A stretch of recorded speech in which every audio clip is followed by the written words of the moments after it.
I don't know how many times I'll say that I was surprised or unexpected when a chapter releases, but I swear I've said it at least for 53, 54, and now 55. And I didn't think that we would get the Carmine so soon. The title itself for chapter 55 is Carmine Camelia, which was name dropped all the way back in chapter 33, a full 22 chapters beforehand during Fleming's and Belladonna's conversation. This chapter will be out for everyone August 17th at 9 p.m.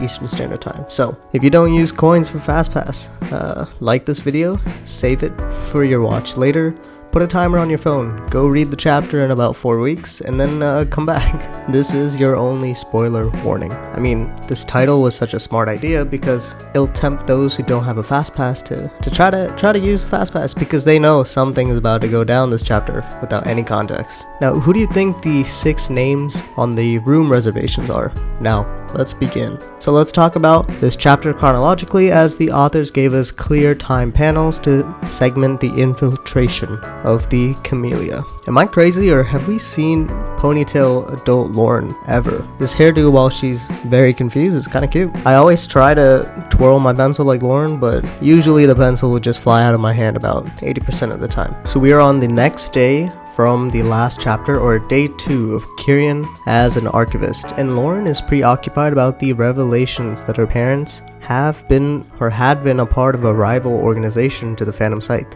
Snapdragon. And just like Lauren, we the readers can't let Snapdragon distract us, because the reality is we're probably not going to get this information that we want about Snapdragon anytime soon. The next night, Lauren sets up her bug in Fleming's room, similar to her infiltration of the Lonely Traveler's Inn in chapter 33.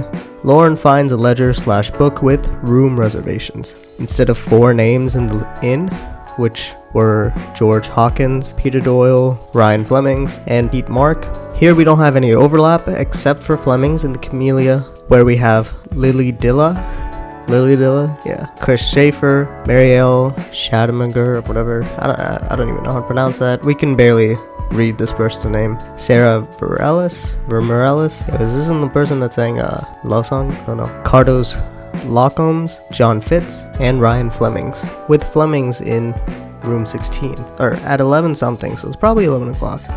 It's interesting that this room 16 is the same number as Kieran's apartment number. Lauren places a bug/listening device in the left vase. So let's break down what we learned here. Camelia uses a more loose book for keeping records compared to the neat lines of the Lonely. Maybe because the Lonely gets more volume, so it needs to be more organized, since the Camelia is a much higher end service. In both locations though, I don't know how much the other names mattered, since we haven't seen any of the 3 mentioned in the Lonely yet. So I guess these names should just be kept in the back of our minds until I guess they appear in the story. One of them, we've seen the last name before, Schaeffer, which is tied to the Phantom Scythe guy from the prologue who planted the bomb, Homestead Theater. Now, making a broad assumption will probably be wrong, since there's no way of knowing if this relative, Chris, is tied to the Phantom Scythe. Also, we should know that technically Christ is still alive because he was captured by Lauren pre-Loon, so there's a chance that we might see Christ again in the future. Also, we find out later in this chapter itself that you don't need a reservation itself to be at the Camelia, like with Belladonna and Sake. So these names could just be fillers/distractions. The lady walking around could be Karen Smith, the manager at the Golden Clover, and that could very well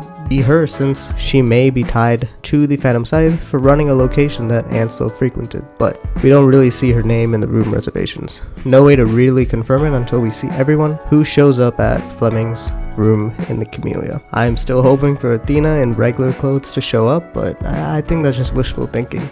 From my end, her purple, non-pensive eyes just got my interest. Now to the day of the meeting itself. Now, is it Carmine, with or without the E? Since the title has an E, and multiple times that it's been mentioned, it's without an E. Lauren dons a ninja-esque attire for this mission as she's prowling around what seems to be a Japanese theme for this restaurant. Kinda gives me Ghost of Tsushima vibes. I mean, I've been grinding that game, and the stealth of what Lauren does is pretty reminiscent of that. Is the top hat guy entering Redcliff? I don't know. Would that be how they would introduce Redcliff? I don't think so. Since Lauren does say that the meeting is about to start soon when she checks the time at 10:40, it's safe to assume that the reservation for room 16 starts at 11 p.m. 2 usual guards in the front, which seems to be kind of a Tory Shine entrance, and it looks like in the back entrance we have a circular door, which gets a new guard, probably to beef up security because the Phantom Scythe members are meeting, and recently Loon has been hunting them down, so this increase is more of a cautionary measure by Fleming's, most likely to cover his bases. The bug that she put works up to 50 feet, which I guess the bug is useless since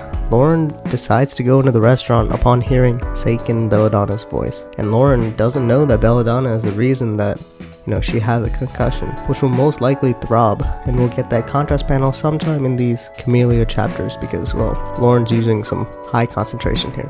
Lauren believes that Sake is the associate that will return in 2 weeks. I still think that Sake returned much sooner than 2 weeks, so there may be another associate, but then why would they have this meeting before that associate arrives? I'm a little conflicted on what to believe here, but I guess for now I'll say that Sake is the associate from Fleming's notes in the Lonely. Belladonna, I'm pretty surprised didn't kill Sake before the meeting even happened. I guess her target is Lauren first, because I think Belladonna has the go-ahead to kill both Sake and Lauren. I hope the Sand Garden doesn't give Lauren away, but I do think the Sand Garden plays a role, and I'll get to it in just a bit. Sake says a pretty important line that is pretty similar to what Belladonna said to Kieran in chapter 34. You can go and tell anyone because who will believe you? It'll only speed up death faster. If Kieran talks, the pawns of the 7th and the 7th Apostle will die quicker. If Lauren tries to speak up, we saw what happened where no one will listen to Lauren and maybe the Phantom Scythe will just kill her. I am confused about Sake's last line this chapter. I'm assuming that he's talking about that one panel we saw at the end of the season where Lauren as an officer is holding on to a bleeding Sake. Now, I thought that happened before this interrogation, maybe before she knew about his Phantom Scythe affiliation, but I guess it happened afterwards? I don't really know what to make of this information. I thought this chapter was a really great start to the Camelia meeting, and I think we will get Kieran as he infiltrates into the Camelia next chapter, so that we can see the differences in techniques. I think the other vase that Lauren didn't put anything in might be where Kieran's bug goes, since the vase looked like it moved a little bit off center. I tried to look for Kieran anywhere in this chapter, but I couldn't really find his silhouette. With the Sand Garden, I think Kieran will notice that the lines are kind of smudged, so someone has messed with the Sand Garden, and realize that someone else is sneaking around, and eventually we'll find Lauren as they'll be forced to work together in this restaurant.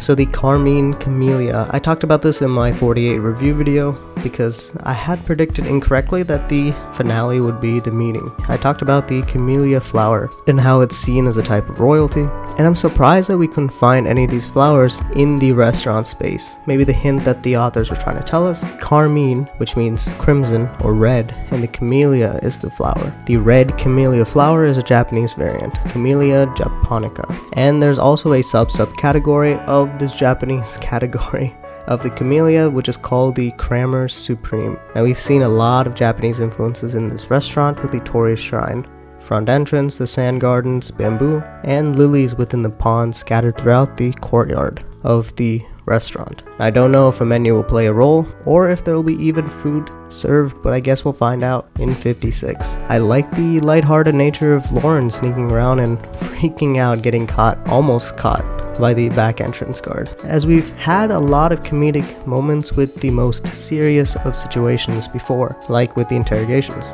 That's all for the video. Thank you so much for watching. That'll be all for the continuous chapter reviews.